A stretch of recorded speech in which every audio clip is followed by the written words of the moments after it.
merepresentasikan bab materi struktur pasar. Di kelompok kami ada yang pertama ada saya Muhammad Al-Fatih dengan NIM 17056 2043. Kemudian ada Safitri Kalestari dengan NIM 17056 2018. Lalu ada Yosua Agung dengan NIM 17056 2059.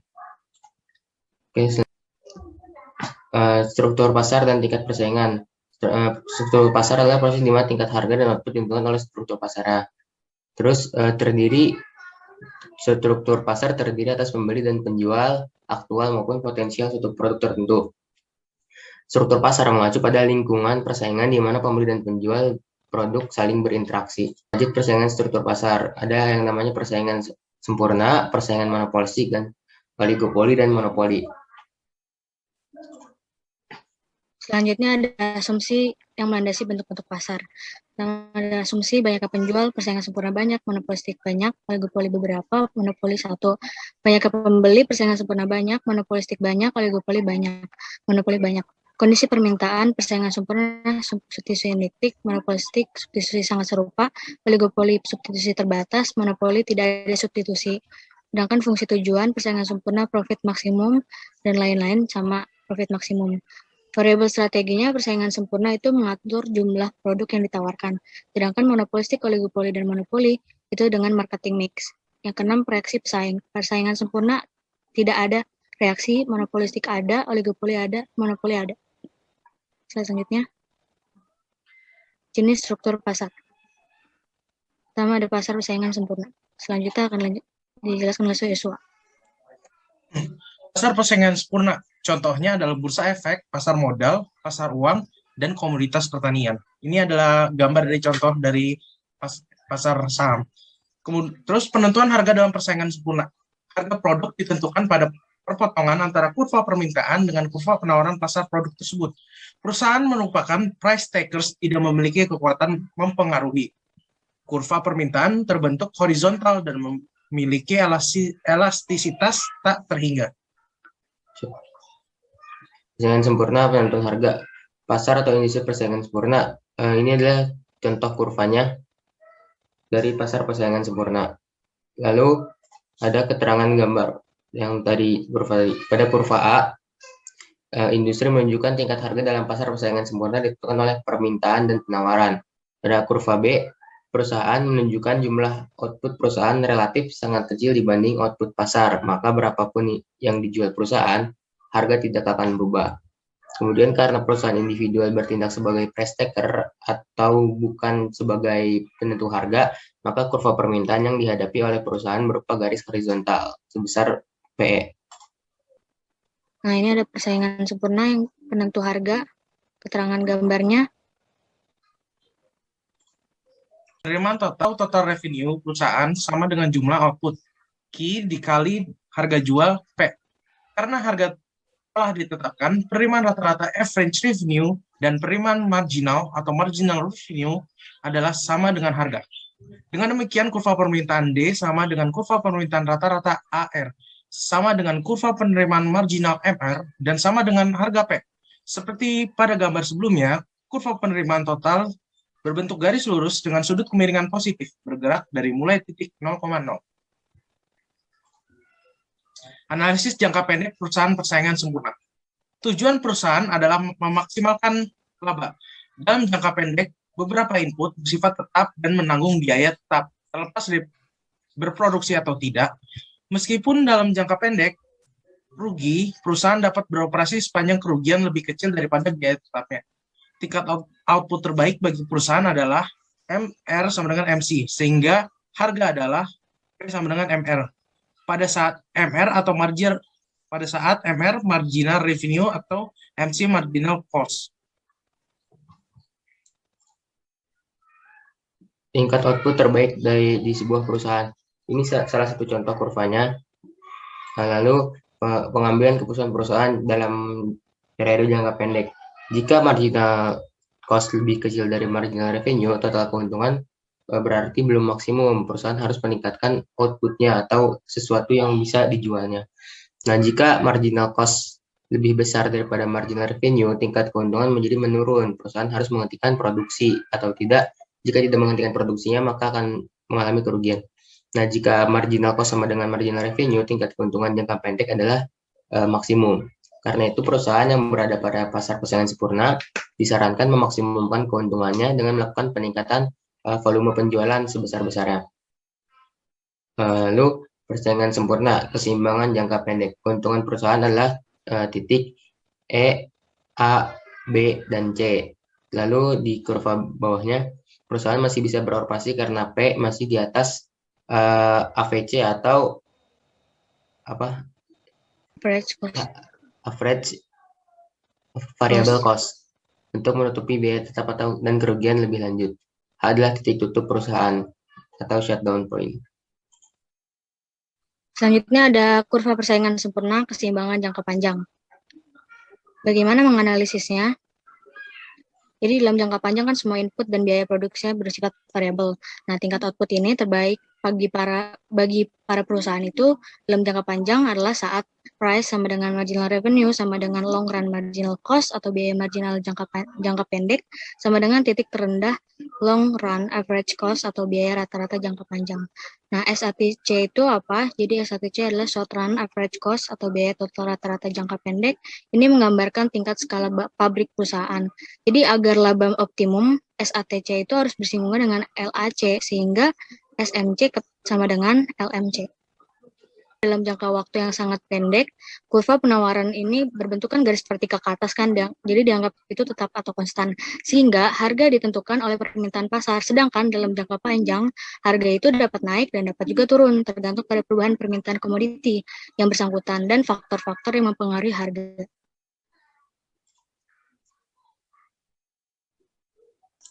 Satu penjual yang mendominasi atau monopoli, tidak ada substitusi produksi, hambatan dalam mobilitas sumber daya karena perusahaan menguasai sepenuhnya persediaan bahan baku dan dibutuhkan untuk memproduksi barang atau jasa. Paten dan hak cipta, lalu adanya hak monopoli dari pemerintah. Contoh dari pasar monopoli itu geografi monopoli. Biasanya desa yang kecil menguasai sumber daya alam di suatu daerah tertentu. Jadi sumber daya alamnya atau resource-nya itu hanya dikuasai oleh salah satu pihak aja. Lalu ada contoh monopoli, natural monopoli seperti pemasok tunggal dan bekerja secara efisien seperti PT PLN atau kalau juga ada salah satunya PT KAI itu bisa dibilang monopoli karena hanya satu-satunya penyedia layanan tersebut. Nah, ini ada contoh monopoli government, itu contohnya ada BUMN karena negara ini sebagai pemilik BUMN. Contoh selanjutnya itu ada teknologi monopoli, kan contohnya itu Segway. Jadi Segway itu kan penemuan baru. Nah, itu mempunyai hak paten. Hak paten apa sih? Jadi hak paten itu hak eksklusif selama 17 tahun yang dimiliki Segway. Lalu ini adalah kurva di mana melambangkan dari monopoli keseimbangan jangka pendek. Penentuan harga dan output jangka pendek monopoli. Perusahaan monopoli adalah penentu harga karena merupakan penjualan tunggal produk yang tidak dimiliki substitusi. Kurva permintaan atau D memiliki kemiringan negatif. Kurva marginal revenue akan berada di bawah kurva D. Tingkat output paling menguntungkan adalah pada saat marginal revenue sama dengan marginal cost. Penentuan barang harga terbaik dicapai pada saat P sama dengan marginal revenue. Titik kimpas atau rugi dan untung tergantung pada ETC di mana P sama dengan ETC tingkat harga dan output terbaik. Atau P sama dengan ETC keuntungan P lebih dari ETC sama dengan keuntungan dan P kurang dari ETC sama dengan kerugian. Selanjutnya ada monopoli keseimbangan jangka panjang di mana Q di kurva ini sama dengan 700 dan price-nya adalah 9. Nah, di sini pakai mata uang US dollar ya. Nah, monopoli keseimbangan jangka panjang. Dalam jangka panjang semua input dan biaya produksi adalah variabel seperti yang sudah dijelaskan di kelompok presentasi kelompok sebelumnya. Lalu ada tingkat output terbaik adalah pada saat price sama dengan LMC. Nah, skala pabrik yang optimum adalah saat kurva SATC bersinggungan atau bersentuhan dengan kurva LAC pada tingkat output terbaiknya. Lalu perusahaan monopoli dapat menikmati laba ekonomis dalam jangka panjang karena perusahaan monopoli adalah satu-satunya penyedia layanan atau jasa tersebut. Karena dapat menghalangi masuknya pemain baru ke industri atau pasar dari sebuah barang atau jasa. Karena perusahaan tidak perlu berproduksi pada titik terendah LAC. Kekurangan monopoli. Kekurangannya itu ada hilang atau berkurangnya tingkat kesejahteraan konsumen atau debt weight loss. Yang kedua, ada menimbulkan eksploitasi terhadap konsumen dan pekerja. Selain kekurangan, ternyata ada kelebihan monopoli, yaitu ada efisiensi dan pertumbuhan ekonomi karena laba maksimal. Kedua, ada efisiensi pengadaan barang publik karena skala usaha yang besar. Yang terakhir, ada peningkatan kesejahteraan masyarakat karena ada diskriminasi harga. Lalu selanjutnya adalah oligopoli. Oligopoli itu adalah beberapa penjual yang sangat besar mendominasi industri. Penjualnya hanya sedikit dan terlihat dalam perang harga. Terlibat.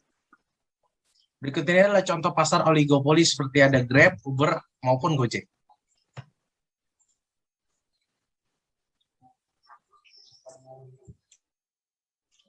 Contoh lain dari oligopoli adalah ini di salah satu pangsa pasar minuman ya, minuman bersoda seperti ada Coca-Cola, Sprite, dan lain-lainnya. Kemudian untuk model umum dari oligopoli ada yang pertama kolusi. Kolusi terjadi jika kesepakatan penentuan harga dan penentuan kuantitas output yang dihasilkan melalui kartel. Nah, kalau di sini kartel itu adalah perusahaan yang membentuk sebuah kelompok atau kumpulan dari beberapa perusahaan yang membuat keputusan tentang output yang akan dihasilkan secara bersama-sama. Contohnya ini ada organisasi pengekspor minyak atau OPEC. Selanjutnya ada persaingan monopolistik. Persaingan monopolistik memenuhi semua kondisi persaingan sempurna, kecuali untuk produk yang identik atau sama. Di sini ada diferensiasi produk yang membedakan monopolistik dengan persaingan sempurna. Jadi pesaing monopolistik ini menggunakan kompetisi non-price, yaitu advertising, iklan, giveaway, dan promosi lainnya. Bertemu di kondisi contoh fast food outlets, pakaian, industri retail, toko sepatu, dan lain-lain. Dan kompetisi di persaingan monopolistik ini sangat ketat. Penentuan harga dan output jangka pendek pasar monopolistik. Perusahaan monopolistik menghasilkan produk yang terdiferensiasi kurva permintaan negatif. Karena banyak produk yang bisa substitusi dekat, kurva permintaannya sangat elastis terhadap perubahan harga. Output terbaik adalah pada saat marginal revenue sama dengan marginal cost. Pada saat marginal revenue lebih tinggi daripada marginal cost, laba diperbesar dengan meningkatkan output. Pada saat marginal revenue lebih kecil daripada marginal cost, laba total ditambahkan dengan pengurangan output. Jika pada output terbaiknya adalah P lebih besar daripada ATC, maka perusahaan untung. Atau P sama dengan ATC, maka perusahaan impas. Dan P lebih kecil dari ATC, maka perusahaan merugi. Persaingan monopolistik, keseimbangan dalam periode jangka pendek. Kurvanya itu hampir mirip sama kurva yang monopoli, tapi kurva D-nya pada perusahaan monopolistik di sini tuh lebih elastis daripada yang monopoli. Nah, persaingan monopolistik keseimbangan jangka panjang. LAC atau biaya termasuk pengeluaran penjualan. Nah, terus ada juga yang biaya tanpa pengeluaran penjualan. Bisa dilihat sama teman-teman semua kurvanya. Persaingan monopolistik keseimbangan jangka panjang. Jadi dalam jangka panjang, semua perusahaan monopolistik hanya mencapai titik impas dan berproduksi pada bagian kurva LAC yang sebelumnya, memiliki kemiringan negatif. Jika perusahaan pasar dalam persaingan monopolistik memperoleh laba, dalam jangka panjang, ini akan lebih banyak perusahaan yang akan masuk ke pasar, sehingga titik keseimbangan pindah ke titik terendah LAC. Berikut ini adalah persaingan monopolistik.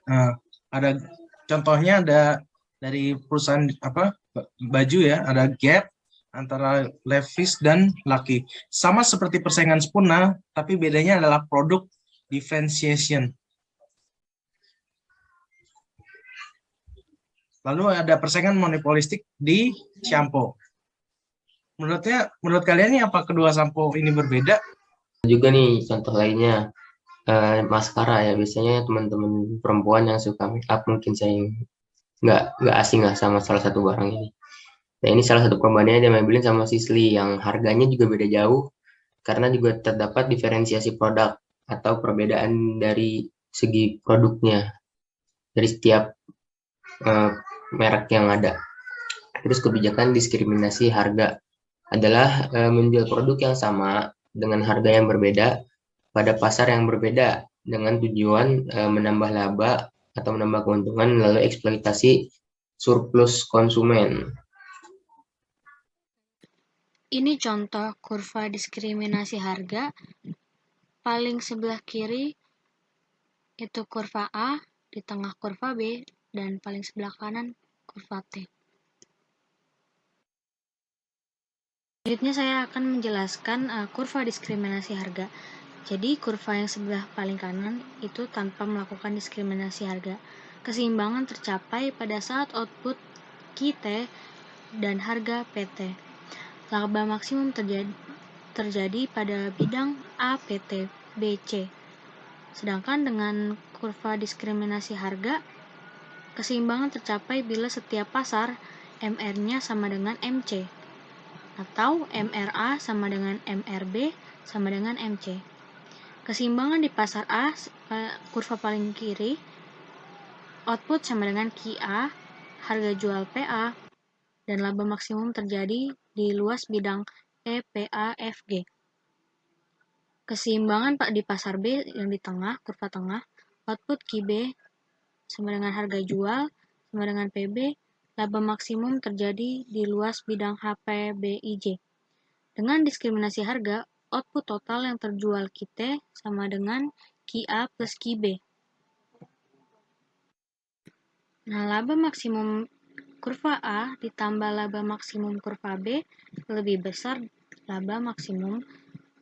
dari laba maksimum T. Surplus konsumen kelompok B, kurva B yang di tengah, sebesar luas KPBI. Surplus konsumen yang permintaannya elastis seluas PBLMI. Ini dieksploitasi menjadi laba perusahaan. Luas segitiga IMN yang kurva di tengah merupakan kesejahteraan konsumen yang hilang. Kurva permintaan di pasar kelompok A sebelah kiri ini lebih elastis atau sama dengan PA kurang dari PB. Demikian presentasi dari kelompok 5, lebih kurang mohon maaf. Terima kasih atas waktunya dan wassalamualaikum warahmatullahi wabarakatuh.